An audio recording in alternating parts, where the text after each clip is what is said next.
Testing. Oh, shit. Testing.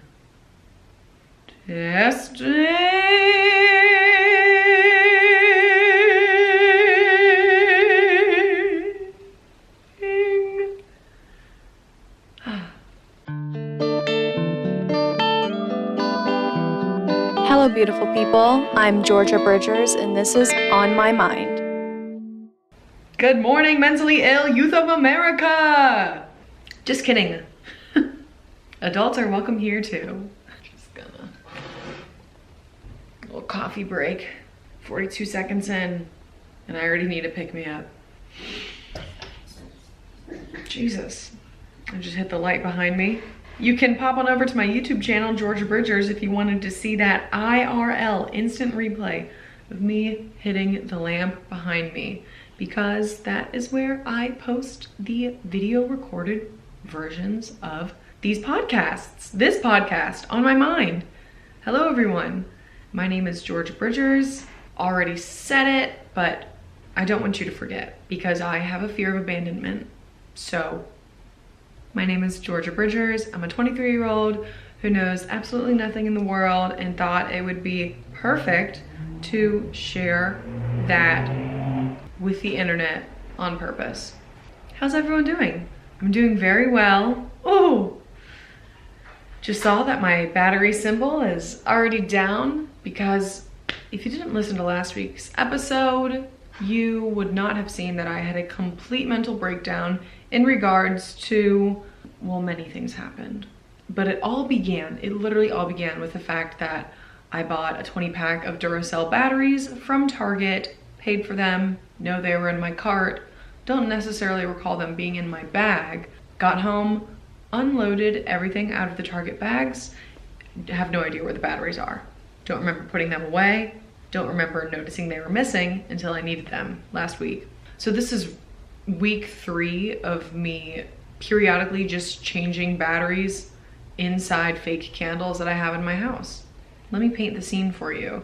I live in my humble opinion, the best apartment in Los Angeles for two girly pops who love each other and cannot afford a house in Los Angeles. It's the 1920s or 30s originally is when the building was created, so it definitely has character. It's not modern. We don't have a dishwasher. The fridge is white, you know, XYZ. But there's a faux fireplace that I can only hope and guess was a real fireplace at one point in time, that a young actress lived here as she moved across the country to chase her Hollywood dreams. Anyway, is this foreshadowing me?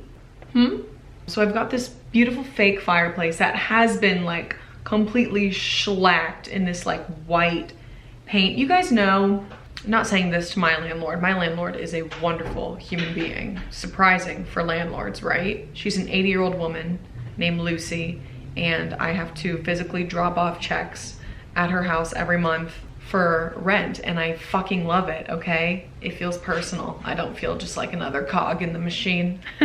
I have lived in many, many, many apartments in my lifetime. You guys know those apartments that's like, you know, only college students are living there.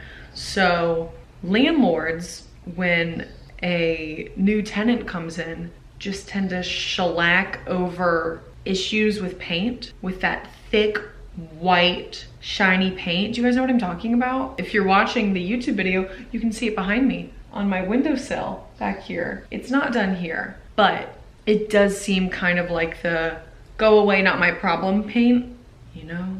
You can paint over your issues, but they'll always come to the surface. Okay, that got deep. Anyway, my fake fireplace. It's quite gorgeous. It totally makes the whole room. It's painted over. It's got fleur-de-lis on it, flowers. What else is on it? I really need to do a better in-depth look into this gorgeous mantelpiece. You guys ever just be so used to an area like your home or, I don't know, school or something, and you're just so used to the routine that you like forget to look around at the new things? I do that a lot. I've been trying to be better. I've been trying to look up at the sky more. might sound like I'm in La La Land or Land of Delusion, as some psychiatrists might add. I don't know, I just want to be more curious about the things around me. Oh my God, how long is it gonna take me to describe this fucking fireplace? Sorry, Mom, freaking fireplace. Since the fireplace is fake, you know, there's not an actual inward like jut of where firewood would have been. I assume it's blocked off, or honestly, God knows what this used to be, because if it was a real fireplace, there's no chimney above us. The opposite wall of where we are is outside, like the side of the house. I'm gonna have to do some, wait, that'd be so fucking cool if I could go so far back in time into research and find out like who lived here back in the 40s. Honestly, it's probably my landlord. So Tori and I, my girlfriend Tori, hi, I'm dating a woman. Went on Pinterest and looked at how people decorate fake fireplaces in their apartment to make it look a little more, what's the word for like on purpose? Intentional, to make it look more intentional. So I went on the lovely app OfferUp. This is not an ad. It's one of those apps where you can like sell and buy things out of your own home. And this woman, I wanted to buy a bunch of different sized, is candelabra the word? Let me look it up. Yeah, candelabras. Oh my God, I'm so fucking smart, holy shit. Right, isn't a candelabra just, okay, not a legit candelabra, oh no, a candelabra is a candle holder with multiple arms. So no, it's not a candelabra. They're just candle stands. Anyway, they're very expensive to find stands for your candles. Fake candles, mind you. But lo and behold, OfferUp, there was a woman who had a lot. I'm gonna curse, okay? Now I just sound like a rebellious teen being like a fuck ton of candle stands. She had a lot of candle stands from her wedding and she was selling all of them on OfferUp. So I was very lucky to get like 18 candle stands for, I think it was 50 bucks. That's a steal in my humble opinion. And my opinion is always right. So in my correct, humble opinion. Anyway, it's just been one big merry-go-round of me constantly changing these candlestick batteries until I can go buy some more. I'll probably just go to the corner mart shortly and buy myself some buy myself some batteries. Which is why I had a meltdown, which brings this whole story together. God, I'm a great storyteller. I always stick to the point. I know exactly where the story's going to go. I am concise, easy to follow, and I never get off track. Currently chugging my second cup of coffee as a final prayer to get my shit together. But anyway, I hope everyone has had a good week, or a week in general. It doesn't necessarily have to be good, as long as it's not bad. But it's okay if it's bad. These things happen. I've been having a pretty good week so far. I need to get into a better little schedule, because for the past 3 weeks I've been recording my podcast on Wednesdays, and then I'm like pushed to the gun to edit everything Wednesday and Thursday so everything can be up by Friday. And I actually wanted to address this because I've seen a couple people comment this on the YouTube videos. I haven't figured it out yet, but I'm going to figure out a way to get my mic, my really good mic audio that I have that's on like the listening sites like Spotify and Apple Music. I want to get that quality audio to my YouTube videos. For some reason, I don't know what it is, the frames per second, something might be off. I record at the exact same time. This is my original plan many moons ago when I decided to revive my podcast. I was like, okay, I'll record it on audio and video, and then I'll just conjoin the two, only have to edit it once and then put it out to the world. Save it as a video and save it as an audio file. For some reason, when I add my audio, Gonna wait for this very large truck to pass by for the purpose of the video people. That should be fine. When I sync up the two, it's off. No matter what I do, even though they were recorded at the exact same time, it must be how either the audio is picked up by the mic or vice versa on the camera. Even though I record them at the exact same time, when I overlay them, the audio on the microphone, I forget which one is faster, but they just don't sync up. I don't know why. So I think what I'm gonna have to do is upgrade my camera, go back to my other bigger camera, find a device that will allow me to plug in the camera to my handy recording device. You guys don't give a fuck about this, do you? Well, it's interesting to me, so I think I'll just keep going.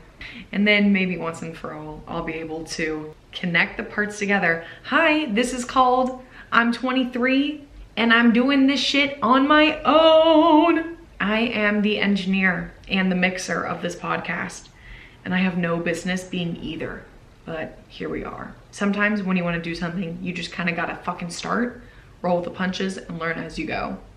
That's what I've decided. That's what I've discovered, actually. I didn't decide it, it was forced upon me. Would love to be part of a podcast network though, if anyone out there is looking for someone to have a really good podcast on their podcast network. What's up? God, I crack myself up. That's always good. That's always a good thing, you know?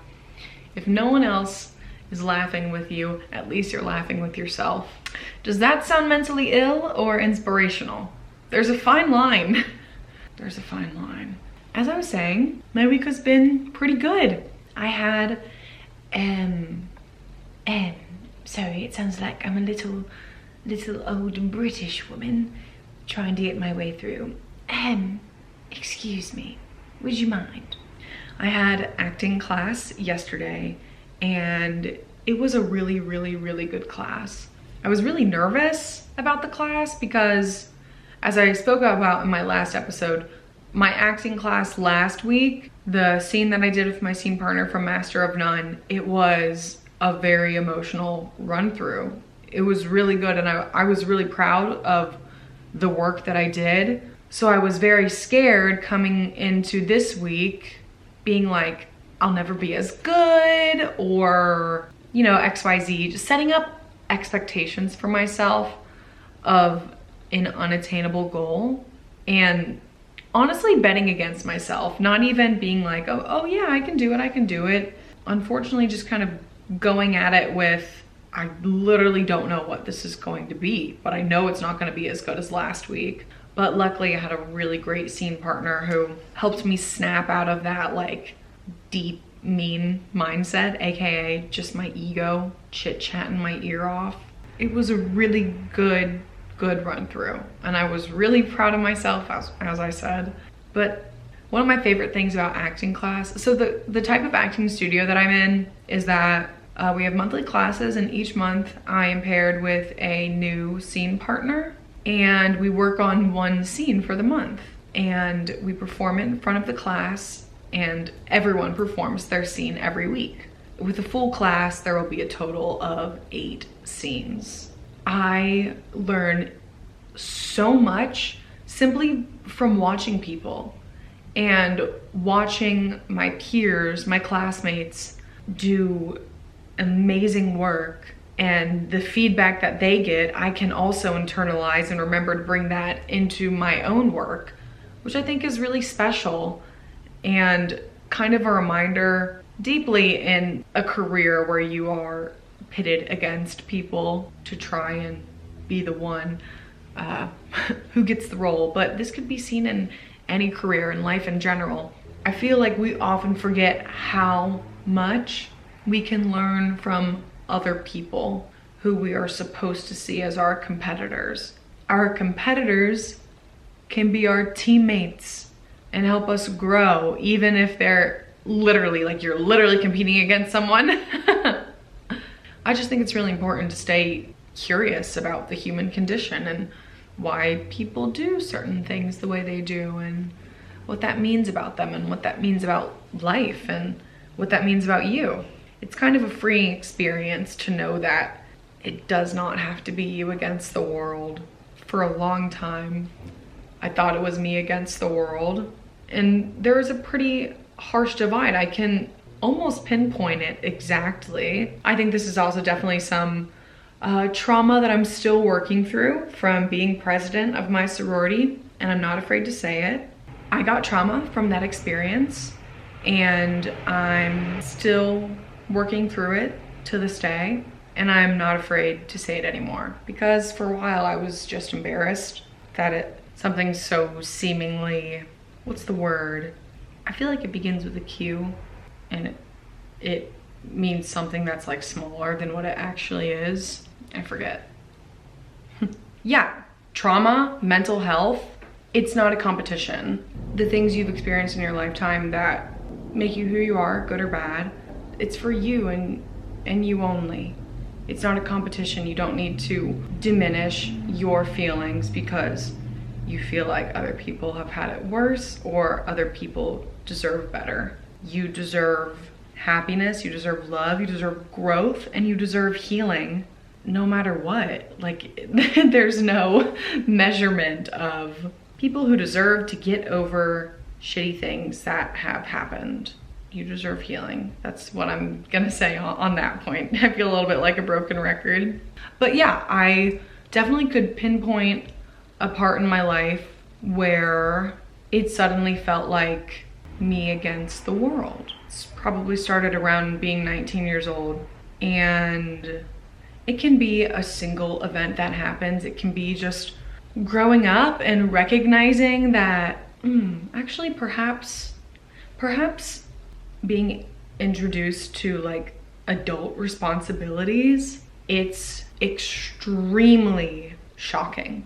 Now, I do get to say that with privilege, because my parents took great care of me growing up and were financially helpful throughout all of my schooling, and I'm extremely thankful, and I look to them so I can provide the same for my future children. Thanks, Mom and Dad. But the culture shock of being out of school, I literally think I talk about this every episode because it's so shocking. The culture shock of being out of school. I'm sure a lot of people who are even in school and had to go through schooling with COVID can also experience this in certain ways, but it's literally a slap in the face. And those responsibilities that you perhaps didn't have to think so deeply about when you were in school suddenly become your whole life. And instead of that being recognized as a normal part of our society, a normal part of growing up, you feel like a little fish in a big pond, and it feels like you against the world. It feels like you're just fighting day in and day out until it all ends one day. I guess I would say, don't forget that there are other little fish next to you that can make the pond feel a whole lot smaller than it may seem. This reminds me when I was in acting class, and bring it back to where we were from the beginning. I was watching two of my classmates do their scene together, Tristan and Berdetta, and they did an amazing scene. Of course, every week, everyone does an amazing job. Tristan had this really amazing thought that I wanted to share with you all. I actually told him that I was gonna talk about this on my podcast because I loved it so much. Just to give you a little bit of a not a preamble, that's the Constitution. Do you guys remember when did anyone else have to memorize the preamble of the Constitution in grade school and write it down and be quizzed on it? Nope? Yes? That seems like a pretty American experience. Anyway, in acting class, we do our scenes, and the teacher gives us notes, but it's interactive. So when you're done with the scene, done, after however many run-throughs, the teacher will be like, okay, Georgia, how was that for you? And then you can talk. And so our teacher was like, Tristan, how was that for you? And Tristan had this really awesome, I guess metaphor is the right word. He said, has anyone ever been surfing? No one in the class raises their hand. He's like, okay, just me. Well, let me tell you something. I know I'm not gonna get this word for word, but I'm gonna try. He said, when you're surfing and you are riding the wave, I'm pretty sure this is what he said, you feel like you are in control, and that's you. You are riding the wave. But then you get to remember that the wave also has you, and you physically feel the wave carrying you while you're surfing and helping you. And the wave is helping you surf. Obviously, you are the one who is surfing, but you wouldn't be able to surf without the wave. He related that to saying he felt really good about his work during that scene, and Burdetta was his wave. He wouldn't have been able to do it without Burdetta doing such a great job. But it was just so beautiful, because that doesn't have to be just acting. That can be life too. And it doesn't have to be just one person. So many people can be your wave and help you surf, help you surf along life. I just thought that was really beautiful, and I wanted to share it with you all. And then on top of that, at the end of class, each person goes around and says a takeaway from the class and gives shout outs to people. Another awesome person in my class named Kathy, she said that she really loved, like, her takeaway was Tristan's wave analogy or metaphor, I don't know. And it like got her thinking about bringing that into life. And she said something along the lines of, who's my wave? And I was like, oh, like I literally had like a physical reaction, because it just hit my heart so much. And just saying that, who's my wave? Who's my wave? And it got me thinking. I know this might be a little counterintuitive to what I was saying before. Sometimes you can be your own wave too, but you don't have to be your only wave. And it is not limited to one wave per person, per lifetime. I kind of pictured the human condition as the ocean. My mom was talking to me about this, about how the ocean is so vast and so beautiful. It can be a little scary, but I think it's beautiful. And out there in the distance, waves are being formed, and they eventually get to the shore. And it's so beautiful watching them crash and like bring about so much life form with them. You guys know when a wave crashes down, and then you see all the shells and the little squiggly sea creatures squirming about. And after it crashes, it's gone, but really it's just being pulled back into the ocean. I kind of picture that as our lifetime. You know, we are on this beautiful journey of being the wave.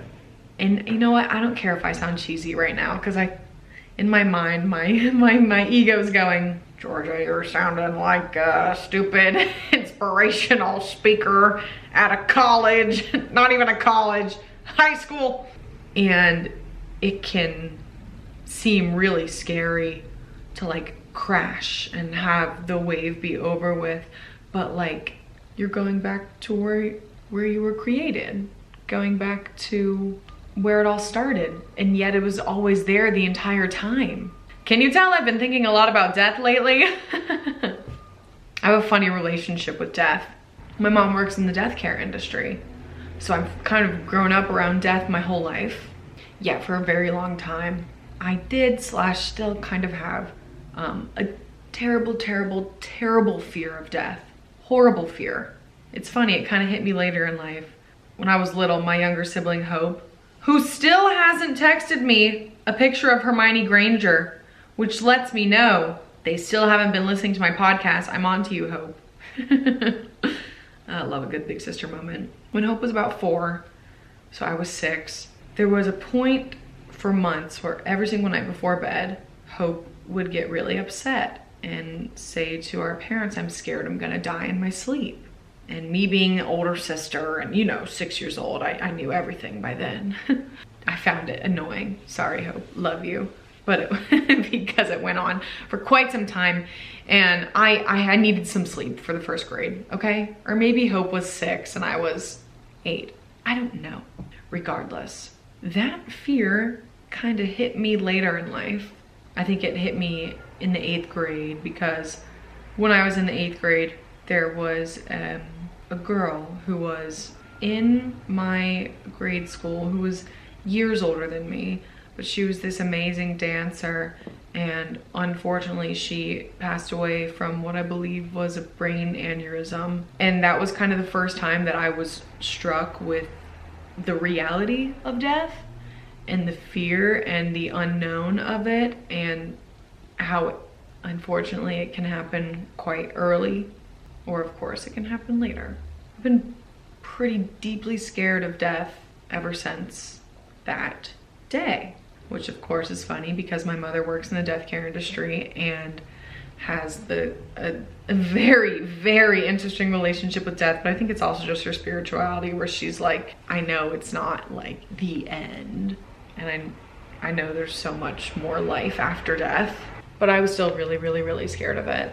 And I was talking about it with my mom. I was like, I don't know what it is. I'm terrified of prematurely dying, of something horrible happening to me.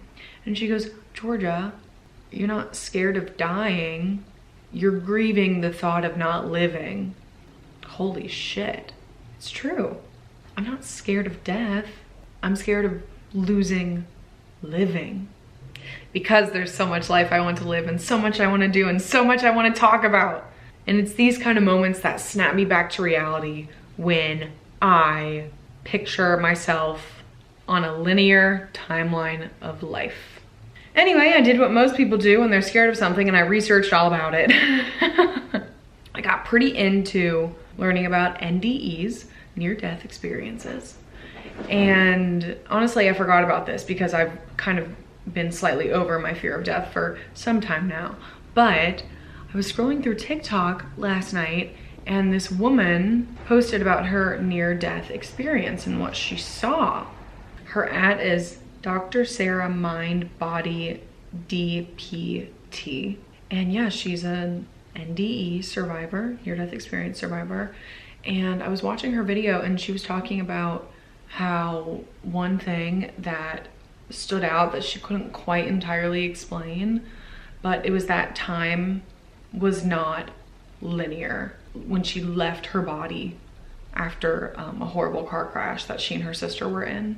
She was aware of everything existing all at once and just feeling peace in that.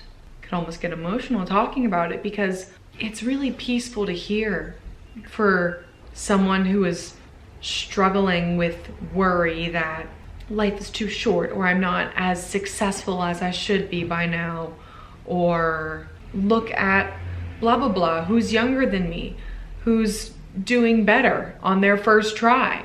It's really comforting. It's like a warm hug to just know that like time does not exist in such a fashion that you must simply keep walking in a straight line until you die. Sorry if that got dark. I wanted to keep it light, but these are just things that have been on my mind, okay? There's no right or wrong way to think. Anyway, I think that was the universe's nudge, because while I was in acting class, our teacher had me do not really an improv before starting the scene with my scene partner, Farouk. He had me and Farouk just talk just about life and what was going on with us. And I spoke about my own personal issues and fears with feeling like I'm on a timeline and I'm running last in the race. And then a couple hours later, I get that TikTok on my For You page. Some of you guys can call it coincidence. Perhaps it's a cosmic joke, but I like to believe it was one of the many signs of truth that I needed manifested into my life. That's what's been on my mind lately. I wanted to keep this kind of light and not so dark and heavy as last week's episode. Well, last week's episode wasn't so dark and heavy. It was just red with anger. I was getting frustrated with my camera. And as I notice my camera doing the same thing now, I'm noticing those same feelings of frustration coming to surface. So I think I'm gonna cut this short before things get crazy. But I wanted to tell you a funny story about how there are still good people in the world. I took my dog out this morning. I live in Los Angeles, for those of you who don't know. And it's definitely been a culture shock since leaving New York City. People always talk about flaky fake people in LA, but I've definitely met some really nice people, and I personally, with of course the sense of caution that I need to have as a woman in society, I like to think the best of people when I meet them for the first time.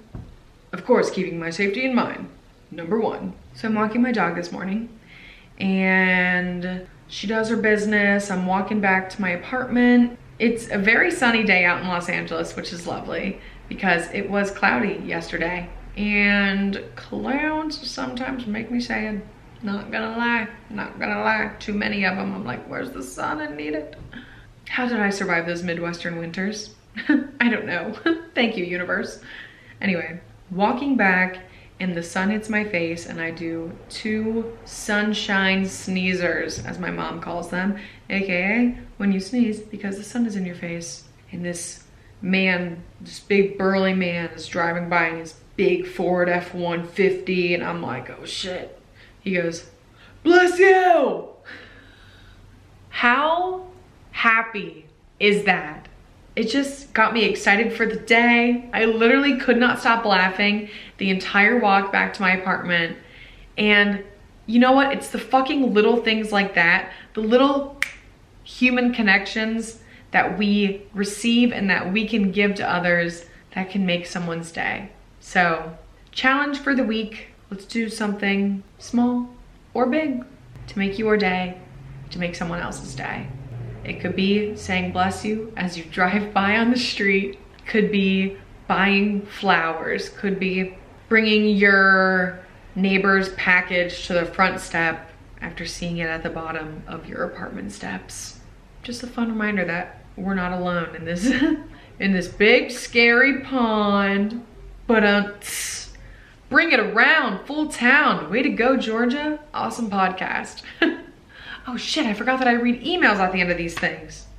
Give me a second. As I was saying, with this podcast, please don't make me feel alone. And I don't want you to feel alone either. As I said before, I want this to feel like a 30 to 45 minute FaceTime with your big sister who's losing it.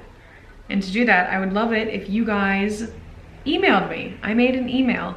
My email is onmymindpod.gb@gmail.com.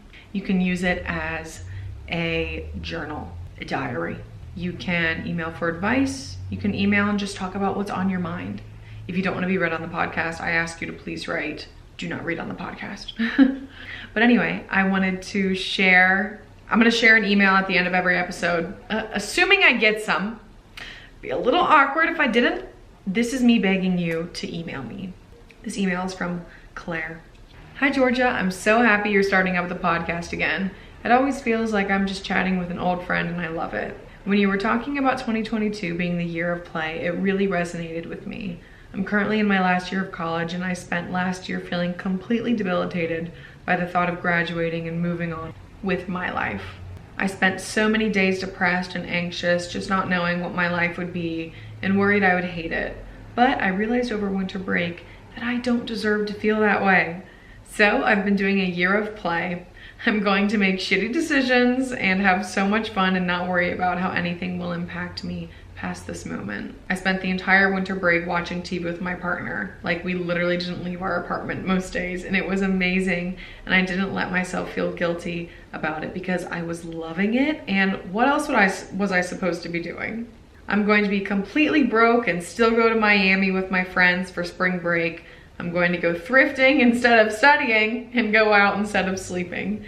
Anyways, I just wanted to let you know that I'm in the same place, even if play may look different for both of us. And I think you're cool. I hope you give yourself grace to do the things you love and not to do anything else. Love and support, Claire. Oops, my camera was blurry for that. Claire, you are a hoot. I'm so glad that you are having a year of play as well. I just think it's so important. Like you said, we need to give ourselves the grace to do what we want to do. Of course, I'm gonna have to go ahead and say, Claire, don't forget that studying and sleeping is important. But yes, don't forget to have fun. We are in this life, in this moment, not to suffer. No one was born to suffer other than Jesus. Other than Jesus, my Catholic teachers will protest. Hold yourself in the spaces you need because you deserve them. do what makes you happy, play, let your inner child run free before you lose them forever, and say bless you to someone on the street. All right, I love you all. Thank you so much for listening. You are wonderful. You are worthy. You are deserving. You can also follow my Instagram for the podcast. It's onmymindpod, where I post inspirational quotes I find on Pinterest. You can also follow me, Georgia Bridgers, where I post selfies and beg for love. What? What? That's crazy. Just kidding. All right. I love you all. Don't forget to be your best self. Thanks for listening to What's Been on My Mind, and I will see you next week. Goodbye. Mwah. Hey, YouTube babies. Guess what? The people who listen to the regular podcast have no idea we're talking like this right now. That was weird. Sorry. Okay. Love you. Bye.